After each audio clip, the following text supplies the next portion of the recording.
Hello.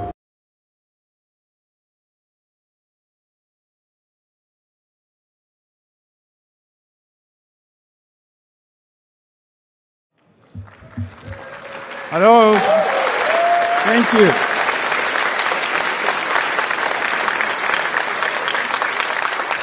Thank you. Good afternoon, everyone. And thank you for coming to this cryptic Sony-sponsored session. You have no idea what we're going to talk about. I like GDC, and for me, GDC is, like Megan says, where I can get a quick snapshot of what's new and trending in the industry. And also, I can pick up a few new tricks about how to make great games, alongside with developers from all over the world. After a hectic week of meeting people and attending sessions, I will leave here inspired by some of the session speakers and the people and friends that I catch up with. It's particularly exciting. Sorry, I forgot the slides. Particularly exciting to talk about innovation at PlayStation and what's coming next. Something which we believe will push the game industry forward. Since the early days of video games, the industry has grown by leveraging technological advancements to create new experiences for game players. Experiences that people maybe were not expecting or didn't know were possible. The way we look at innovation at PlayStation is to focus on pushing the boundary of play. It's this focus that drives how we innovate and create new experiences we deliver to gamers. These are some of the technological advancements that PlayStation has leveraged and brought to the market, most recently with PS4, share button, and remote play. And this summer, we are launching PS Now, a streaming game service that leverages Gaikai's cloud-based technology. In some cases, these innovations have turned into standards in gaming that we take for granted today. Virtual reality, or VR.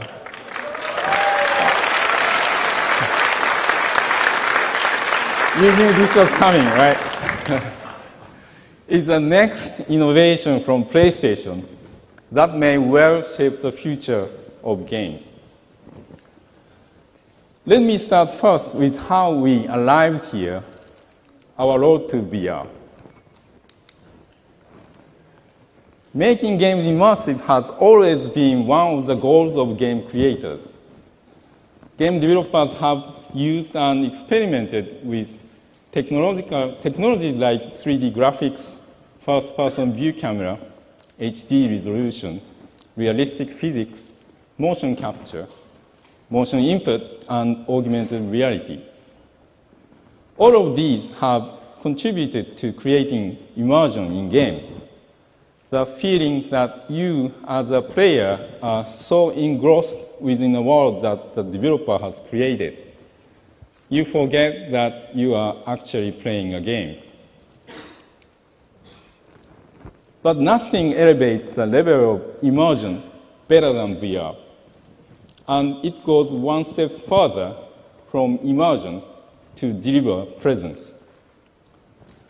Rick and Anton will discuss this sense of presence more, which can only be realized by VR. VR has been a dream of many game creators ever since the computer game was invented. Many of us at PlayStation have dreamed about VR and what it could mean to the games we create.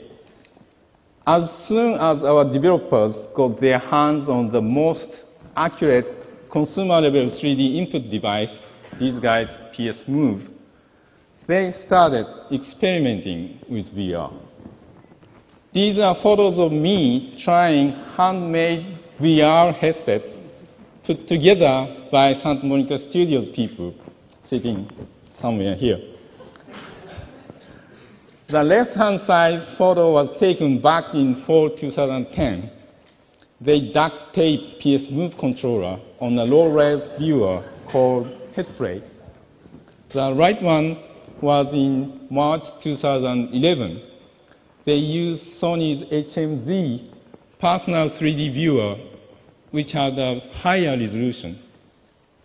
And they hacked God of War 3 into a first-person view arena battle demo, where I became Kratos.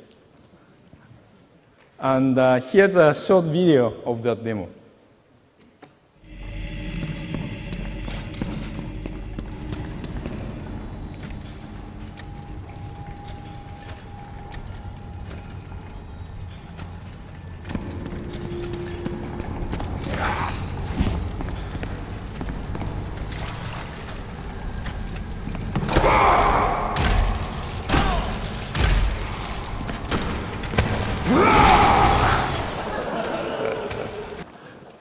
Thank you. So that was 3 years ago on PS3. And actually, the coolest thing about the demo was when I looked down, I saw my body was that of Kratos. That was empowering experience, as you could imagine. The next video we showed in public, actually, so some of you might remember.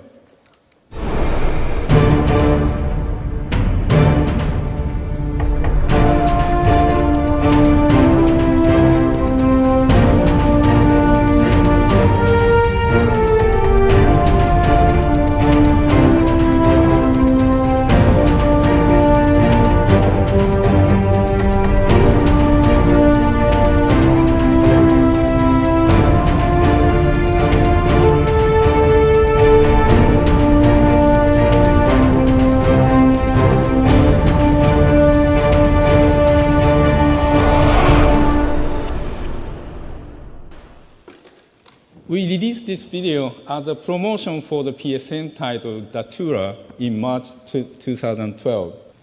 This time using Sony's HMZ and two PS Move controllers, one for the head tracking and the other for the hand tracking. Of course, using the HMZ with narrow view angle was not exactly the total immersion that we wanted, but it was enough to show us the potential of VR for games. Soon after our homemade experiment started in 2010, we kicked off our official R&D work to create a VR headset optimized for gaming. We formed a cross-functional global team composed of SCEI hardware group, SCEA R&D, and Worldwide Studios members. This was a similar development process we used to develop PS Vita and PS4, so it's proven to work well for us. By the way, this was a prototype made in 2012 by the SCEA R&D group, and you can tell they wanted to make the tracking extra accurate. With all of that history, I'm thrilled to introduce Project Morpheus, a virtual reality system for PlayStation 4.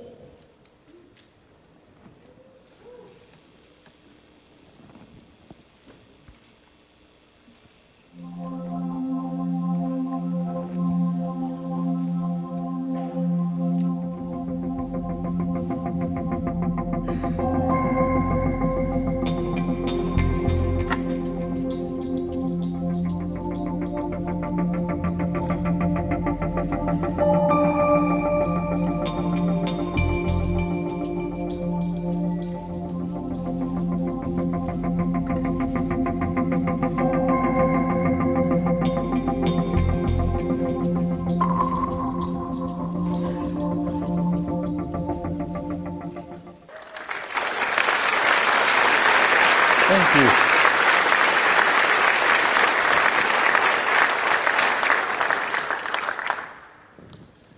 And actually, I have the actual unit here. Some of you might have guessed where it is. So let me show you.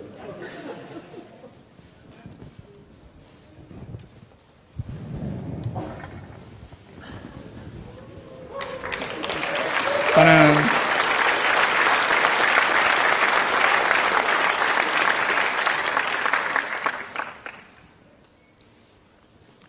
Pause for 30 seconds.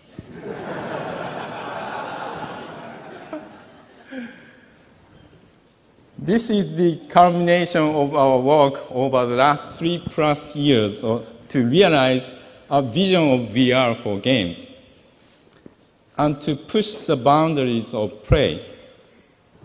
And this prototype is by no means final, and we will continue to work on this to improve, but we believe it's a good representation of how PlayStation will deliver VR.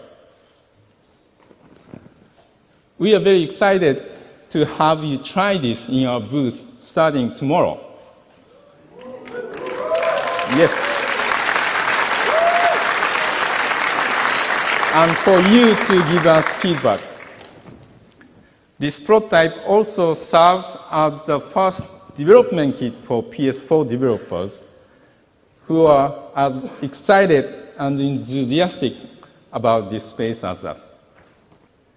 We believe Morpheus will further enhance the world of PS4 with seamless integration with PlayStation Camera, DualShock 4, and PS Move. Morpheus will provide an easy-to-use, plug-and-play VR experience to consumers, and will expand the ecosystem of PS4 with another medium for our publishers and developers to create content. We will continue to improve this prototype by getting direct feedback from you developers. That's why we chose GDC to announce Project Morpheus. We'd like to invite passionate and creative developers to innovate with us. And as we were working on this project, we have seen passionate and talented people at companies like Oculus VR and Valve introduce their prototypes and share learnings on this exciting technology. I have an enormous amount of respect for them. And we were inspired and encouraged by the enthusiastic reactions by developers and journalists who tried their prototypes. This shows how all of us as an industry can rally around a new medium like VR to push gaming forward. Now I'd like to turn it over to Rick Marks, who will discuss more about the potential of VR and PlayStation's unique position in the market. He'll be followed by Anton Mikhailov, who will share technical details of this prototype and how developers can leverage it to create compelling VR experiences. Thank you.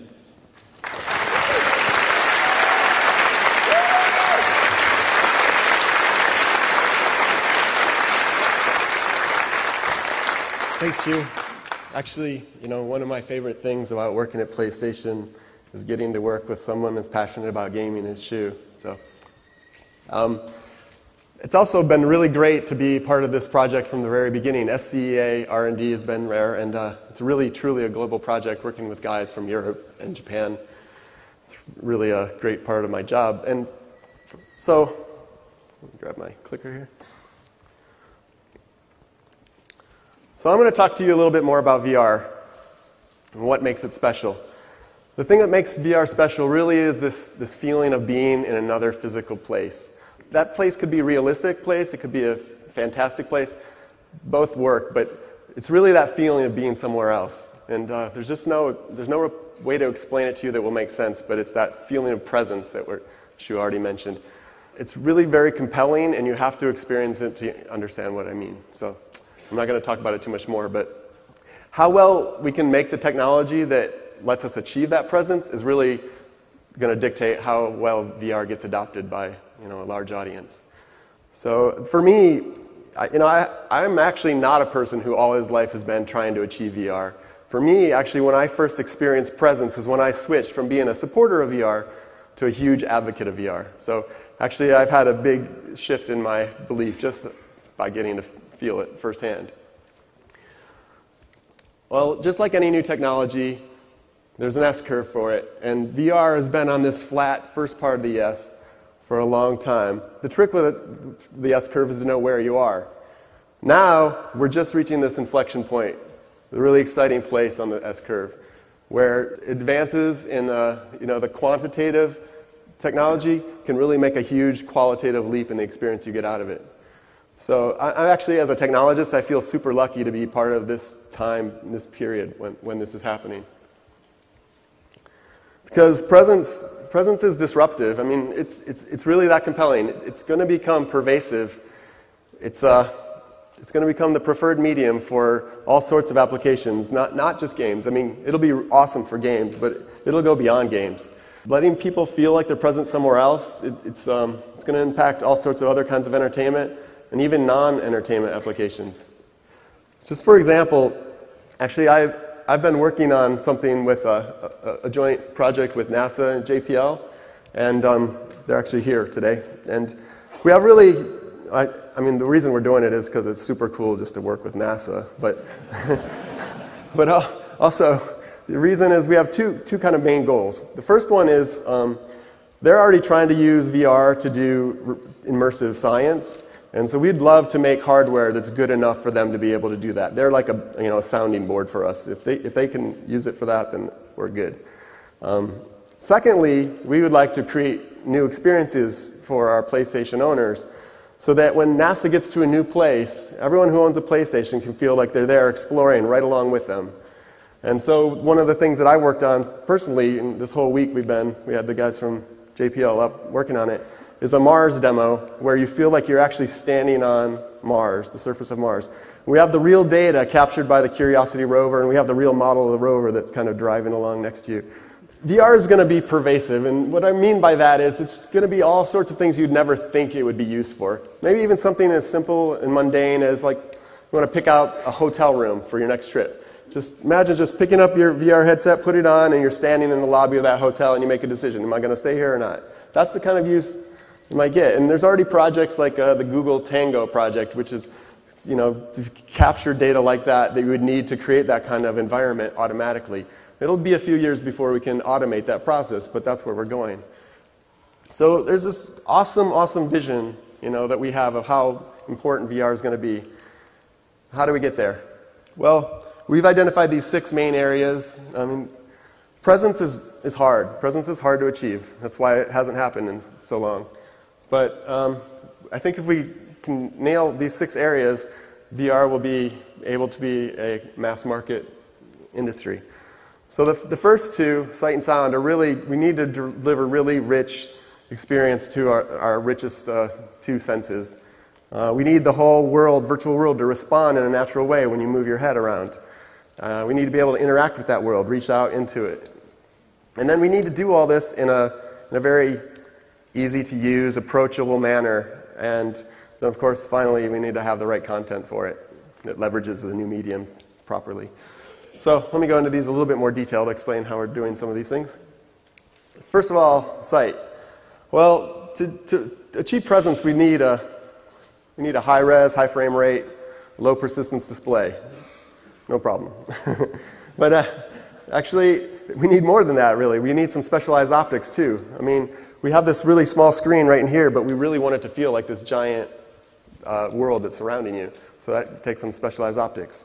Luckily, we have a lot of expertise in this area from our parent, Sony. They're done display technology and optics technology in a lot of products for many years. And we're really drawing upon that technology and that expertise And then, of course, even when you have this great headset, you still need to drive it. And that's where the graphics power of PlayStation 4 is going to come in and be able to render these beautiful virtual worlds.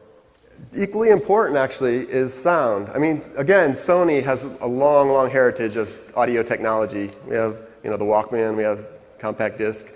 And at PlayStation, we've always really put a huge emphasis on sound in games, Journey being a great example of that. In VR, sound is even more important, actually. Because in VR, you want to achieve this feeling of presence, it's really important that things sound like they would in the real world or in a consistent way with the graphics. So having spatialized sound is really important. And it goes even beyond that. Actually, the way the human brain works, you really use the directionality of sound to filter out what's important to you and what's not. So this directionality lets you be able to focus on the things you need to focus on. And if you didn't have that, it would be a giant cluttered mess in your brain of what's going on. So we've developed some new binaural tech inside of SCEA R&D actually to help with this. So next, tracking. Actually, tracking is really what makes VR VR. If you didn't have tracking, what you'd have is basically you'd have a kind of like a personal theater on your head, which would be this really wide screen field of view, which would be pretty cool, but it's just not VR at that point. What makes it VR is that when you move your head, all the virtual world reacts in a proper way. And of course, it's both the sound and the display that have to do this. And we're using the same kind of technology that we use with PlayStation Move for Morpheus. We have a lot higher rate sensors, inertial sensors, and we have, of course, the new PlayStation camera, which is stereo, and it almost seems like it was designed for VR, actually. but actually, so we do the head rotation stuff, and rotation's kind of the minimum. I mean, of course, you need to be able to track the rotation. But actually, the position tracking is really key. The kind of cues that come from position tracking, the parallax, the occlusion, the specularities, the reflections, all those really contribute to presence in this kind of way that just makes it so much more real. So we use that. We really think that the tracking is kind of going to be one of those metrics that measures how good your VR is. So that brings us to control. And actually, interaction is what makes games games. That's the difference between it and other media. So this is kind of my personal area of expertise. I've worked on this a lot, and actually PlayStation has really put a lot of focus into control.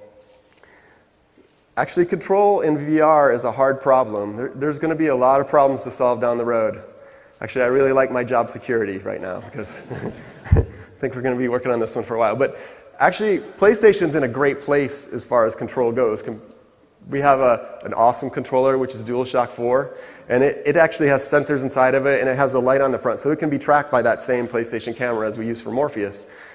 And then we have actually PlayStation Move. PlayStation Move was actually kind of a little bit ahead of its time. It is actually a really good VR controller, full 6 degrees of freedom. So we're really kind of happy with our positioning and control here. To really make this all matter to a lot of people, it's going to have to be easy to use. And what I mean is you're going to have to be able to drive to the store, buy one of these, come home, plug it in, turn it on, and it just works. That's how you get mass adoption. You can't have to install specialized drivers and have specialized, we really want it to be easy for people. And another way to make it easy is to make it comfortable so that you can put it on, it's easy to adjust, it maybe even automatically adjusts in some cases, and you could just have it, what our goal is to have it so it could just be sitting on the coffee table, and when you want to go to VR, you pick it up, you put it on, and you're in VR, and you take it off, and you're out of VR. We want it to be that easy to use. And these are the kind of things that consumer electronics companies have to worry about all the time. So, we're used to working on this kind of area. So we'll get that one nailed. Last thing, it brings us to content. So at Worldwide Studios, we have a really good team, and they'll be delivering a seed of content to get this whole ball rolling. But the reason, like Shu mentioned, that we're announcing this here at GDC is we really need the entire development community if we want to achieve what we think is possible with VR. So as a platform holder, it's our job to create this great content pipeline for you guys to be able to make these great experiences. So we're working to get authoring tools, get engines, and get the whole distribution channel, like we have already for PlayStation, all in place for you guys to be able to deliver great VR content. We want to make PlayStation the best place for VR, and not only just for people playing VR, but actually developing for VR. So we're working with partners already. We have these partners. I didn't know it was animated. Yeah, so actually on the NASA demo, we used, for example, we used Unity and Wise for the two middlewares for it. So we already have some of this that supports Morpheus. So we're trying to make it, again, as easy as possible for developers to create content. But on the other hand, VR is very new. So some of you who want to dive all the way down into the metal and do these specialized graphics and rendering techniques, I think there will be a lot of space here for you guys too.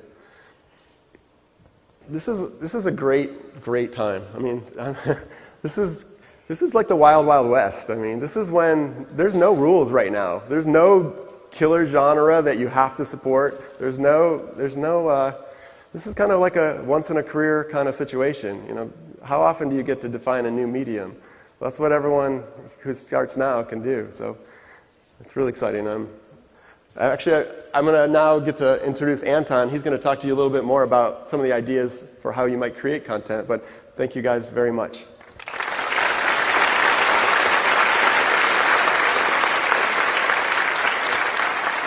Thanks, Rick.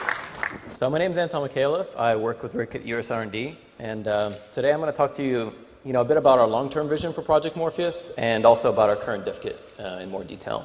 So, to start out, our philosophy for VR is really that it's a medium. It's not a peripheral. And that's important to realize because the rules are going to be different. Presence is going to be the killer app for VR. And games will be just one type of content. In this scenario, the VR scenario, emotion is amplified beyond anything you've seen in traditional games. And that makes the experience very social, unlike what people might think traditionally. And this experience will be for everyone. So what I mean by new medium is that really a lot of the rules that you're used to in game design just simply don't apply. In many cases, presence trumps game design, so it's much more important to have your game deliver a sense of presence than it is, to sort of conform to a given genre of today. It's really the player is going to be in the game, not observing it. So you should design it as an experience that a person can enjoy from within your game. Conversely, typical game art can look kind of weird. Normal maps don't always work. Sense of scale can be quite off. We've seen many things like doorways in games are too wide and too short. It looks fine on screen. In VR, you just feel like a hobbit or something, so it's kind of strange. There's a lot of other game design things to talk about. Actually, this talk's really not long enough to cover all we've learned ourselves and from other companies, but I'll go through a few of them just to give you a taste. The first one is that head motion for the player is law. You basically can't mess with this. If you mess with this, you make people sick. And this is a little bit of a culture shock for some developers because they're used to using field of view as an artistic thing or camera positioning. Really in VR, you want to keep the person's head where their head really is. And that's what gives you that sense of presence, and that also is what prevents people from getting motion sickness. So if you have a first-person game, that takes control of the person's camera, often you might consider doing actually a third-person game, which we found to be also quite immersive, and it's a new way of people to experience your content. Same for cutscenes. Cutscenes don't work very well because you're locking the person's view, so it's much better to put them outside of the cutscene to let them observe the cutscene naturally. There's also a lot of game design challenges, so to speak, that we don't really know the answers to, and we have some ideas, but it'd be really great to talk to you guys throughout the week to find some answers to these. So one of the interesting ones is arm positioning in VR. So, if I'm using something like the Move controller to track my hand, in the real world I'm not, impeded by anything. But in the virtual world there might be a wall. And so you might think that the best way to solve it is to sort of use some kind of IK system and, prevent the virtual hand to go through the wall. And that makes your game look nice, like in a screenshot, but actually in VR it feels quite weird because you have a disconnect between where your hand really is and, where the hand is in the virtual world. So it looks fine, but it feels kind of strange. So, okay. There's another idea you can have is you can maybe draw the hand over everything else all the time. And that seems like a really clever hack at first. You say, well, now my art looks fine and the person can see their hand. But actually, your eyes aren't so easily fooled. And so they feel the difference between where you're converging and where sort of you're accommodating, and there's a depth conflict. And so that one kind of strains your eyes and confuses you further. And sort of ironically, the simplest solution, which is just ignoring the problem and letting the hand clip through VR, actually works quite well. You might do an effect to sort of accentuate that this is a virtual space, but actually just dealing with the problem that way lets the person feel oddly more present than, clipping or accommodating. So that's just an example of one of the issues that you might encounter, and there's some non-intuitive solutions for this. And really, this goes back to presence. We really do believe presence is going to be the killer app, so it's very important that you keep to it. Essentially, presence is very fragile. It's very easy to break by messing up technical factors or game design factors. So we'd like everybody to be, very well aware of that. And it's really the unique selling point of VR. This is what will drive people to VR games. So if you really don't feature presence, it's not clear why people wouldn't be playing your game on a screen. So to really achieve presence on the technical level, you'll need to hit a few key technical factors. There's other ones. Again, there's a lot more to go into than this presentation allows, but the big ones is keeping your latency low. This is, again, kind of a shocker for a lot of people. There's a lot of high latency games out there. Keeping your frame rate high, also very, very important. Both latency and frame rate can get you into motion sickness land very rapidly if you mess those up, so please keep those good. And calibration is also very important. I mentioned game art looks strange, so in addition to kind of optical calibration and tracking calibration and everything that we can handle for you on the hardware side, kind of calibrating your environment to be a real-world scale or something similar to it, or something at least self-consistent, again, helps a lot. We found that some games that are rendered very realistically don't give you a sense of presence because, like I said, you'll have a coffee table and a lamp, but their proportions are wrong or the doorway's too narrow or whatever. So that's important. And equally important is rendering the images cleanly. Avoid aliasing, avoid weird post-processing hacks and things like that. So you really just have to do a good job on your imagery.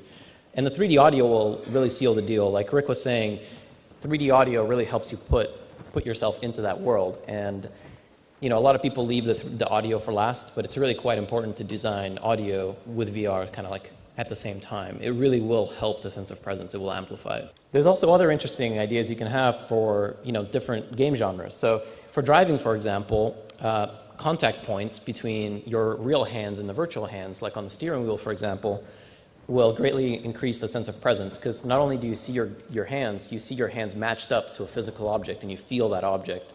So that haptic feedback helps a lot. And that's true not just for your hands, it's true for your feet if you have pedals. It's even true for your back. And sort of like if you have the chair that the person is sitting in matched to the virtual game chair, it actually helps increase presence as well. Now, of course, you can't always do that. If you're in a race car, you're not going to bundle a race car seat with your game. Unless you really want to, but it's quite extreme. But actually matching your in-game seat to a typical player seat can actually be a good strategy to increase presence in your game. And of course, for other types of games, if you have a shooting game, a gun peripheral of some sort will greatly enhance it. Again, it doesn't have to match your game perfectly. We have the PlayStation Move gun attachment, and we've used that to simulate crossbows, flares, shoot other different rifles. And that works because you can't see it, right? So you don't know, it's just a feeling. Of course, for sword-based games or, rackets or various sports tools, PlayStation Move does a great job because you actually feel like you have something in your hand. And the DualShock 4 on PlayStation is now also tracked. So if you have a game like a flight game, it quite resembles a flight yoke or something like that. So, the takeaway is really match your controller to whatever implement your virtual avatar will be using, and that will increase the sense of presence. And like I mentioned before, games are really just going to be one type of content that take advantage of this. You can imagine how exciting it is to go to a foreign place for tourism, and virtual tourism, I think, was going to be just as exciting for VR. And it doesn't necessarily need to feature gameplay. If you go to visit a beautiful cathedral, you don't expect there to be gameplay associated with it.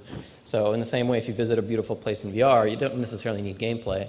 So I think areas of interactive media should be particularly excited about this.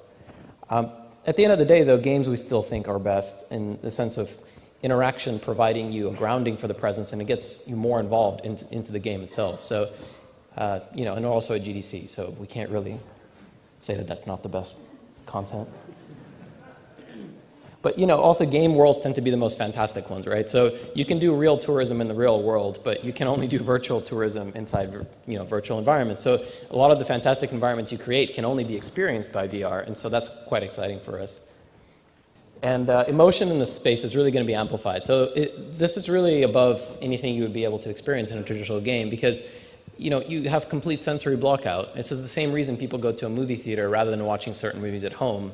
They want to be in a dark space with a large screen, controlled audio. If you have some guy coughing in the front row or a cell phone goes off, immediately your immersion breaks down. You say that guy's annoying or whatever. And so the same thing is happening inside VR. This is going to be the first time where your game is literally the only thing the person is seeing, probably also hearing if they have full audio blocking headphones. And so you get a whole new palette of emotions you can experiment with. You actually do get a sense of vertigo. So in a regular game, if you're standing on a ledge, you feel like maybe, okay, I'm going to die and have to restart or whatever. But in VR, you actually get a sense of fear when you're standing on a ledge. It can mess some people up. Claustrophobia, fear of the unknown. Like, a lot of these things are pretty intense. And so you have a whole lot of new emotions to work with. So please be careful, because some of these can really freak people out. But that's also incredibly fun to watch. And so that's why we think the experience is going to be very social. I think that once people see people in VR, it's going to be rapidly a I want to play it too kind of scenario. And traditional online multiplayer is actually quite cool, because if you have somebody over network in another space, well, remember, we have head tracking for VR already. We have hands tracking for VR already. And so you'll see their hands and you'll see their head motion. And those things are accurate enough to deliver subtle body language cues. I mean, they have to be for VR. And so seeing another avatar is really, truly amazing. And we have, for example, a simple application where you can play a musical instrument using Move, but then you could also see somebody else playing. And you can actually use the body language from the tracking systems to sync up like you would be in a real band. So it's really quite a physical experience. You see people's head move slightly. You see them look at this or that. You know which drum they're going to hit next. So the multiplayer aspect of it is really cool. But there's also kind of a couch multiplayer aspect of it as well. One of the features of our dev kit is that we have a processing unit that will mirror the image inside the headset onto the screen. So people sitting alongside with the person can see what they're experiencing. And I'll talk more about that feature later, but I think that's going to really accelerate the adoption of this with, out of the core market. And it's really going to be for everyone. I mean, finally the hardware is going to be comfortable. I mean, if you've seen old VR hardware, there's this thing called like the Alligator, I think. It's got like load balancing on the back. This is comfortable. It's friendly looking. It doesn't look like it's going to break your head or something. And it works with people with glasses. It works with different head shapes. We learned a lot from the Sony guys in making this happen. And the content is very varied, right? So if you want a very mild experience, just like some virtual tourism, look around, maybe interact lightly, you can do that. You won't get motion sick. And if you want a really extreme experience where you're barrel rolling a plane, you might get motion sick from barrel rolling like you would in real life, but you're not going to get motion sick because of VR, right? You're going to have a choice of hardware. And so there's going to be people that like roller coasters and people that don't. So it's really going to be available for everyone, and just like you have preference in regular games, you might have preference in VR games. And the experience can be shared, and that's what we'll allow to spread. So I think that's going to be the key. Once people see somebody else interacting in VR, they're going to want to put it on and try it next. And so I'll go into our current dev kit for now. So again, this is all tentative, but the current dev kit has a 1080p display and a 90-degree field of view. That's actually 90 degrees for people wearing glasses, for those technical-minded. It's 15 millimeters eye relief, and there's a quite wide IPD range that we can work with. And it's not necessarily the final thing that we're going for, but it's a good sweet spot for now for developers, so we're quite excited. It's at a stage where we can share it with you today. For the tracking, we're built upon PlayStation Move technology, and we have 1,000 hertz tracking in a full 3-meter working volume. It's actually a 3-meter frustum, since it's a camera, but effectively 3 meters. And it's full 360 degrees. So on the rear, you see that there's also tracking markers. So you can actually face away from the camera and still maintain position and rotation tracking. There's also forward prediction. So for games that have some pipeline latency, we can actually predict some of that away. It's sort of a crutch, so you should really try to get your game latency low as possible. You still might need some prediction anyway, because there's always going to be some render latency. But it's a really good feature to get the ball rolling. And to mention again, the tracking is done by the same camera as the DualShock and the PlayStation Move. And that's nice for customers because they don't have to buy a new tracking system, but it's also very nice for developers, because if you've ever used other VR systems and had to calibrate 2 tracking systems together, it's a royal pain. So it's really nice to avoid that and have the same tracking system for both of them, or for all 3 of them, really. For the 3D audio, Rick mentioned that we've done binaural audio synthesis, and this is a sort of true spatial sound system synthesized by simulating the human ear. This is different than like a virtual surround sound kind of thing. It's really rendering the sound in a similar way that you would render visuals into your ear. So it's a little hard to visualize because of sound, but that's effectively what's going on. And it was created by real-world experiments using speaker microphones and arrays. This is actually our test rig setup. It's kind of crazy. This is a fully blocked, huge, fully soundproofed, huge room. And in the middle there, you see a swivel chair, so that person can rotate. And around it is an arc of speakers covering from head to toe. And we use this setup to basically spin people through it and record audios for various signal tones and stuff like that. And this allows us to, in post, simulate over 60 virtual speakers around you. And that's, that's both distance and angle, right? So it really gives you a pinpoint precision of where the sound is truly coming from. And that really helps not only kind of enhance a sense of presence, but it gives you new gameplay ideas where you can just play a sound and people will turn just like they would in real life.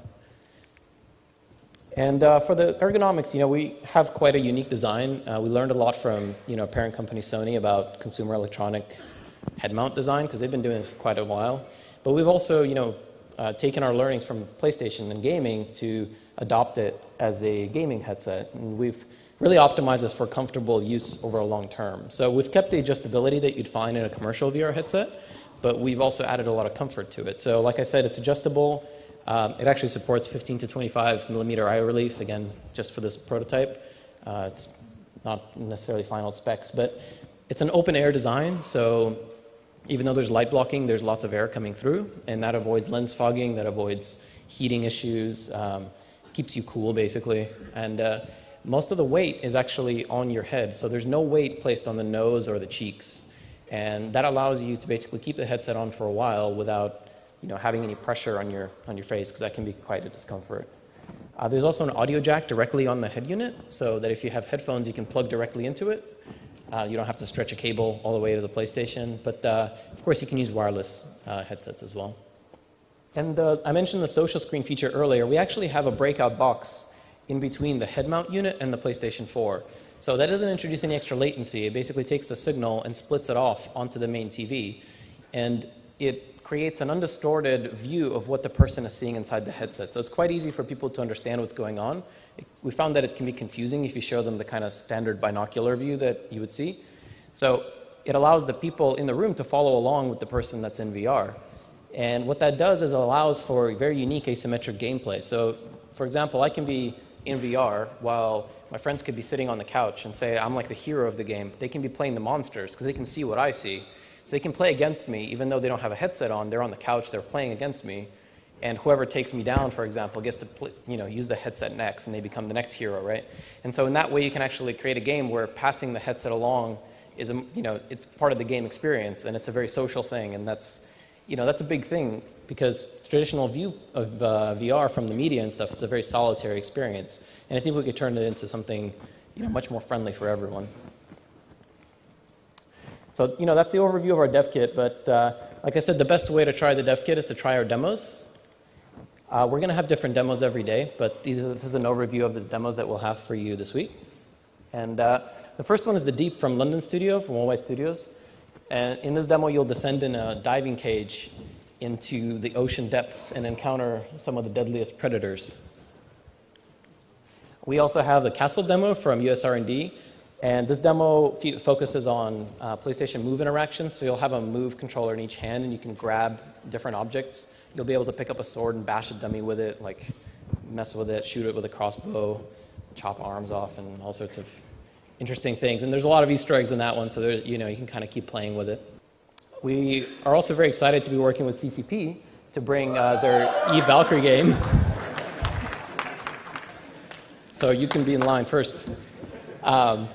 To bring Valkyrie to our dev kit. And so, for those of you who haven't heard about Eve, it's a really amazing spaceship dogfighting game based in the Eve universe. And, it's one of the first games to be built ground up for VR, and it shows all the interactions and everything, the game design, the graphics, everything is done for VR. So it's a really exciting one for us. And we also have Thief from Square Enix, which they've created a special build specifically for VR. So it's not the standard game, but it's sections of the game that's a kind of more immersive experience from the Thief universe. So you can try that out as well. So those are the demos. They're going to be on the show floor, but it's a first come, first served basis. So there'll be tickets, and whoever shows up first, you get a ticket and you get a time, and you can come at that time. So you don't have to stand in like an 8-hour line. You'll just get a ticket and show up at the right time. But the tickets are first come, first served. So starting tomorrow morning, effectively. And there's different demos every day, so you can come multiple days and check out all of them.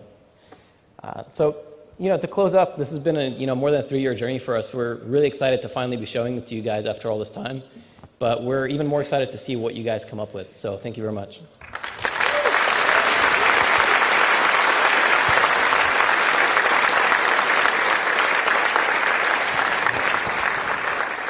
Are there any plans for a VR-specific operating system that goes along with the headset? You mean for the PlayStation 4? Yeah, but something that's like separate from the PlayStation operating system? What do you Would it mean ever by- be standalone, I guess is what I'm asking. I'm sorry? Would it ever be standalone, I guess is what I'm asking. Standalone without a PlayStation? I mean, you need pretty powerful graphics hardware to drive it, so PS4 has that, and so I'm not sure. Right now, we're focusing on how to use it Yeah. with PlayStation 4 primarily.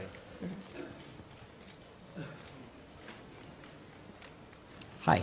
I'm just wondering if there's going to be a wire leading from the headset to your PlayStation 4, and if you're hoping to eliminate that before the final model. So the current prototype is wired. It's quite a long wire. I believe it's 5 meters. So we have because of our wide tracking range, we need a long wire. We're going to investigate other solutions. Obviously, everyone wants it to be wireless, so we'll look into it. But there's a lot of technical challenges. And do you have the final specs for what you're aiming for with the retail unit? We're not discussing final specs at this event. Got it. Thank you. At what time will the unit come out, and for what frame rate and latency are you aiming for? So that's another final specs question. Highest frame rate we can get and the lowest latency we can get.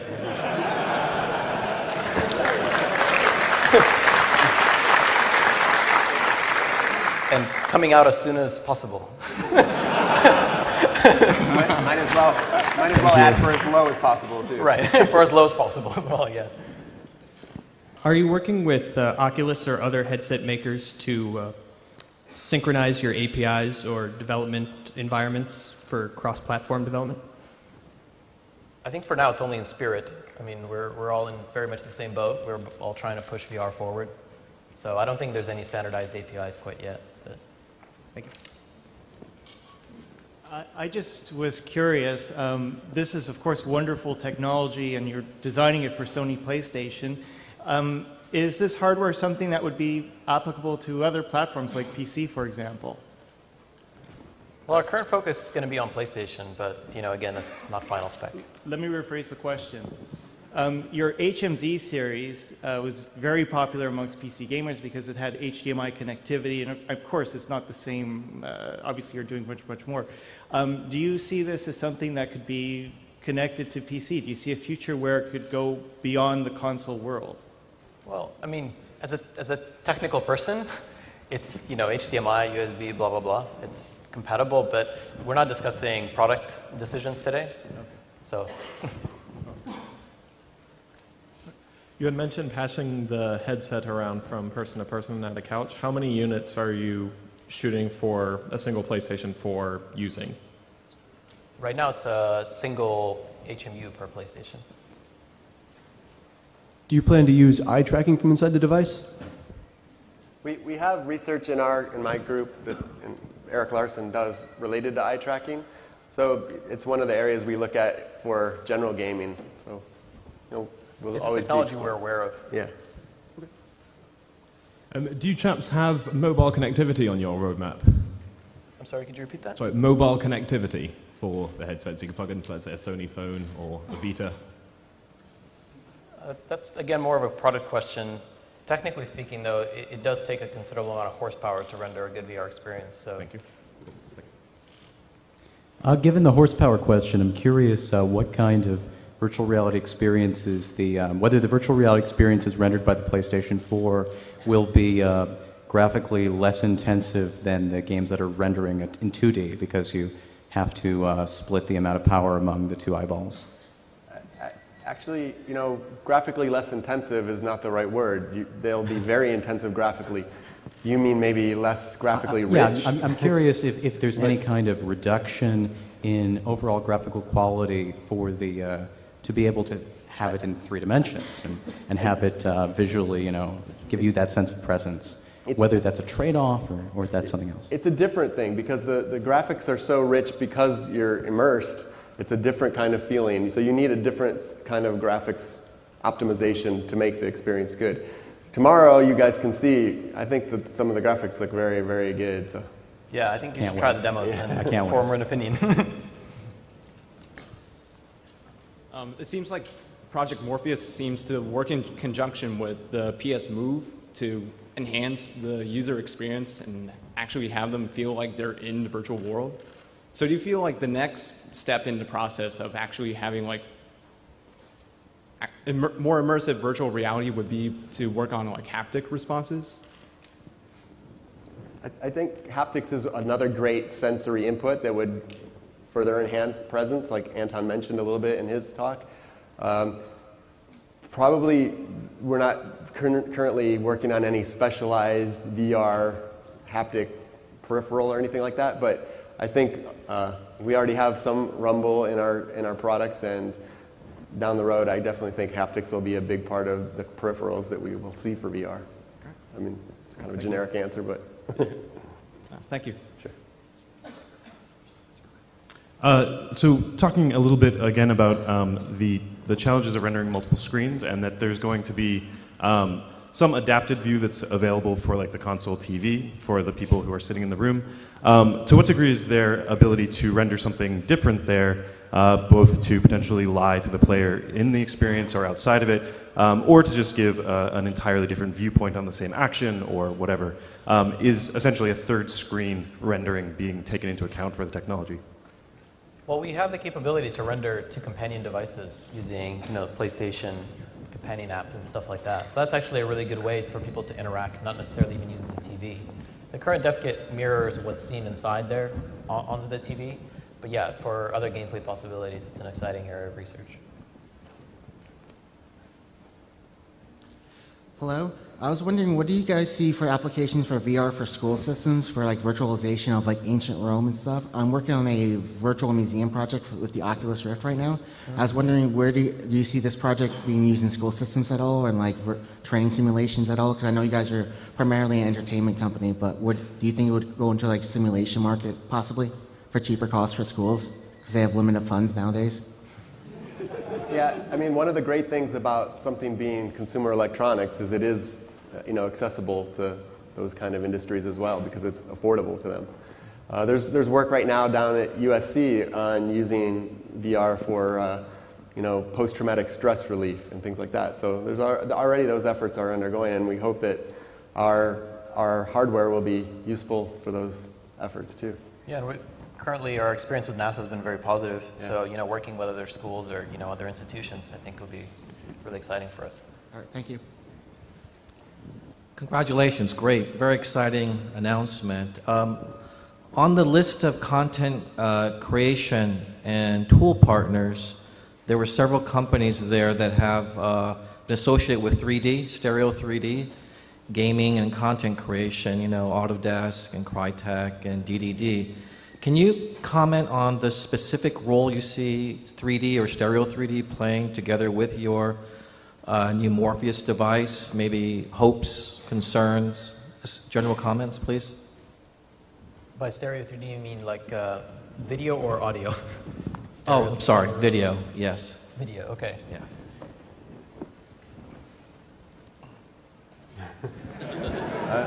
I mean, it's different than 3D cinema because, 3D cinema, you take the image with a virtual camera, and then when you present it on the screen, you just kind of shift things to make it look parallaxy.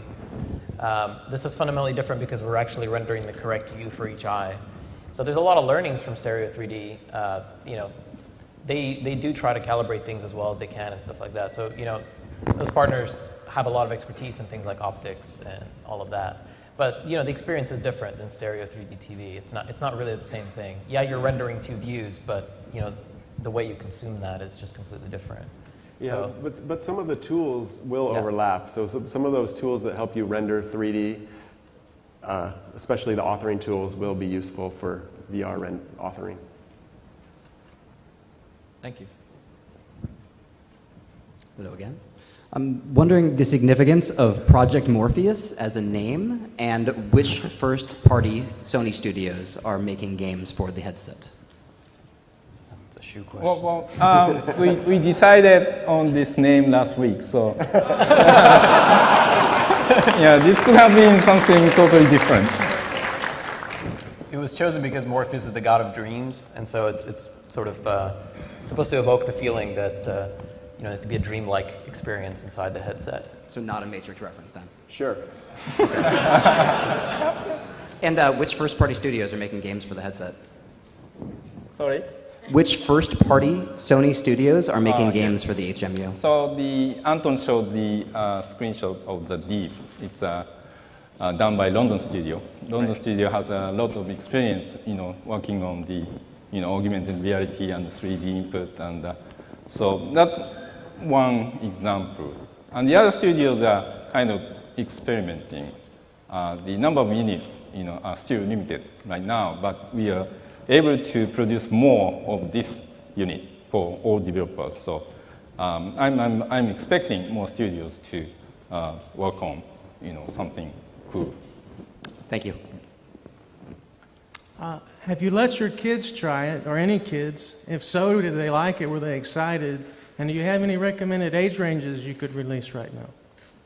We don't have a recommended age range yet. That's, again, like more of a product question and the decision there. Having said that, we've had young people try it, and they've been very excited about it, obviously. I mean, it's kind of like that's what they expect, right? It's sort of, yeah, it's what you see in the movies. Hi there. So I'm being told we're supposed to take one more question. Sorry, that's you. Oh, me? Okay. All right. I wanted to ask about locomotion. So you can put your hands in the game with the PlayStation Move. Are there any plans to get your feet in there to let you walk around these virtual environments? Yeah, I mean, we've had some research stuff on that, and there's a lot of research in other companies and on the internet and whatever. Everyone has their own opinion about how well that works. What's your opinion? It's an active area of research. It's an active area of research. I mean, I've tried a few different things. Some of them work better than others. It depends on kind of what you're trying to accomplish. If you're trying to accomplish more of a feeling of immersion, I think actually physically locomoting is better than kind of walking in place. That's why we have a quite wide tracking range. But obviously you can't walk forever, and so locomoting in place can be a replacement for that. And I think that teleportation is very cool. So that's another solution. Yeah. Thanks. Okay, that's it. Thank you very much.